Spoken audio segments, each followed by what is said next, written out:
दोस्तों, आप सबको हमारे प्रभु यीशु मसीह के नाम में जय मसीह की स्वागत करता हूं आज एक नए वीडियो में। दोस्तों, आज दान दशमांश को लेकर कलीसिया में बहुत चर्चे हो रहे हैं।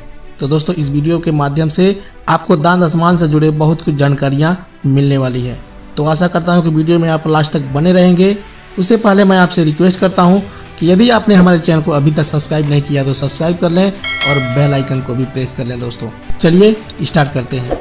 दोस्तों, हम जब भी कलीसिया में जाते हैं और जब दान दशमांश की बात होती है तो बहुत से लोग यह भी कहते हैं कि परमेश्वर केवल हमारे मन को देखता है, हमारे धन दौलत और हमारे पैसों को नहीं।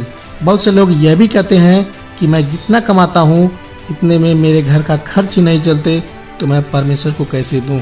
और बहुत से लोग यह भी कहते हैं कि बाइबल के नए नियम में ऐसा कहीं नहीं लिखा हुआ है कि एक मसीही को दान दशमांश देना चाहिए।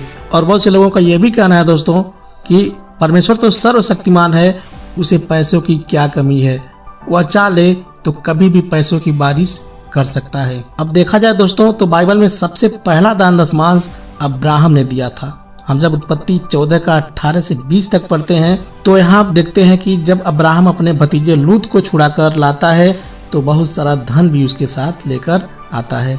तो उसके बाद मलिकिसेदक नाम का एक राजा होता है जो परमेश्वर का एक दास होता है और अब्राहम उसे मलिकिसेदक को 10वां अंश यानी जो अब्राहम के पास धन होता है उसमें का 10वां अंश मलिकिसेदक को देता है। तो दोस्तों, हमें यह नहीं भूलना चाहिए कि इस दुनिया में सब कुछ परमेश्वर ने ही सिरजा है और उसके आशीष से ही हमारे पास सब कुछ है। जैसे कि घर, सोना, चांदी, रुपया, पैसा, गाड़ी, घोड़ा, सब कुछ परमेश्वर के आशीष से ही होता है।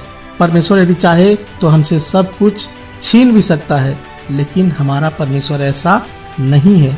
बहुत से लोग महीने के 50,000 कमाते हैं लेकिन उनमें से वह परमेश्वर के लिए 1 रुपए भी नहीं बचा पाते। सोचते हैं कि यदि मैं 10% परमेश्वर को दे दूंगा तो मेरे घर की और आवश्यकताएं कैसे पूरी होंगी, जैसे बच्चों का फीस हो गया, दवाई, खाना, खुराक, मार्केट इत्यादि। लेकिन दोस्तों, बहुत से लोग महीने के केवल 10,000 ही कमाते हैं और उसी में वह परमेश्वर के लिए दशमांश भी निकाल लेते हैं और उनके घर के पूरे काम भी हो जाते हैं। लेकिन जो महीने के 50,000, 1 लाख कमाते हैं वह परमेश्वर के लिए थोड़ी सी राशि फल नहीं निकाल पाते हैं। उनके घर की आवश्यकताएं इतनी अधिक होती हैं कि वे सोचते हैं कि इस महीने में नहीं तो अगले महीने में 2 गुना पूरी कर दूंगा। और ऐसे में करते करते 2 महीने, 4 महीने, 6 महीने बीत जाते हैं और उनका दान दशमांश पूरा नहीं हो पाता। यहाँ दोस्तों, जब हम 2 कुरिन्थियों अध्याय 9 पढ़ते हैं तो यहाँ पौलुस कहते हैं, परंतु बात तो यह है कि जो थोड़ा बोता है वह थोड़ा ही काटेगा और जो बहुत बोता है वह बहुत काटेगा। हर एक जन जैसा मन में ठाने वैसा ही दान करे, न कुड़ के और न दबाव से, क्योंकि परमेश्वर हर्ष से यानी दिल से देने वाले से प्रेम रखता है।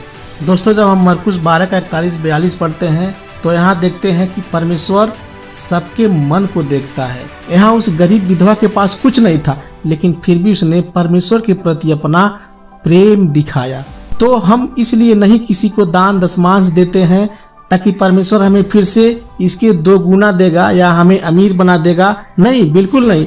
हम परमेश्वर के प्रेम के लिए दान दशमांश देते हैं ताकि परमेश्वर के राज्य में उन्नति हो, अधिक से अधिक लोगों के पास परमेश्वर का सुसमाचार पहुंचने पाए। तो दोस्तों, परमेश्वर आपसे पैसे मांगने नहीं आएगा। परमेश्वर तो केवल आपके मन को देखता है कि आपका मन पैसे पर है या परमेश्वर की ओर लगा हुआ है। देखिए दोस्तों, आप ये ना समझे कि दान दशमांश के बारे में तो पुराने नियम में लिखा हुआ है, हम नए नियम में क्यों दें। आप भूल कर रहे हैं। आप ये नहीं समझ पा रहे हैं कि जो परमेश्वर नए नियम में है वही परमेश्वर पुराने नियम में भी है। बस हमको थोड़ा सा समझने का फेर है। मत्ती 5 के 17 में प्रभु यीशु मसीह कह रहे हैं, यह न समझो कि मैं व्यवस्था या भविष्यवक्ताओं की शिक्षाओं को लोप करने आया हूँ। लोप करने नहीं परंतु पूरा करने आया हूँ। देखिए, एक मसीही दान दशमांश इस इरादे से नहीं देता है कि परमेश्वर उसे अमीर बना देगा। एक मसीही दान दशमांश इसलिए देता है ताकि कलीसिया का उन्नत हो सके। जैसे कि कलीसिया में कुर्सी, मेज, लाइट, बिजली, पास्टर यानी जो आपको परमेश्वर का सुसमाचार सुना रहा है, जो आपकी आत्मिक उन्नति बढ़ाने में मदद कर रहा है, उसकी भी तो आवश्यकताएं होती हैं। उनकी भी बीवी बच्चे होते हैं। तो ऐसे में उन लोगों के पास इतना समय नहीं बच पाता है कि कहीं जाकर नौकरी करें या कोई काम करें। वह केवल कलीसिया के ऊपर ही निर्भर होते हैं। हालांकि ऐसा नहीं है कि पास्टर लोग कोई काम नहीं करते, नौकरी नहीं करते हैं, लेकिन बहुत सारे ऐसे प्रीचर हैं, प्रचारक हैं, जिनका रोजी रोजगार उसी पर निर्भर होता है। बहुत सारे ऐसे भी प्रभु के दास हैं जिनको अलग अलग देशों में घूम घूम कर प्रभु का सुसमाचार बताना पड़ता है। ऐसे में उनके लिए ट्रैक यानी पर्चे छपवाना, किराया भाड़ा, खाना खुराक अपनी जेब से ही भरना पड़ता है। ऐसे में एक मसीही विश्वासी का परम कर्तव्य होता है कि वह अपनी कमाई का ज्यादा नहीं, बस 10% परमेश्वर के काम में अर्पित जरूर करें।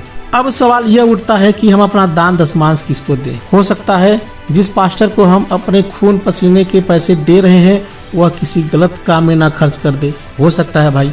तो दोस्तों, मैं आपसे कहना चाहूंगा कि आप अपना दान दशमांश वहीं दें जिस कलीसिया से आप वचन में आगे बढ़ रहे हो, जिस कलीसिया से आपका उद्धार हुआ हो। अगर आपको ऐसा लगता है कि मेरा पास्टर या मेरा याजक मेरे पैसे गलत तरीके से यूज कर रहा है, तो ऐसे में उसको अपना दान दशमांश ना दें तो ही बेहतर रहेगा।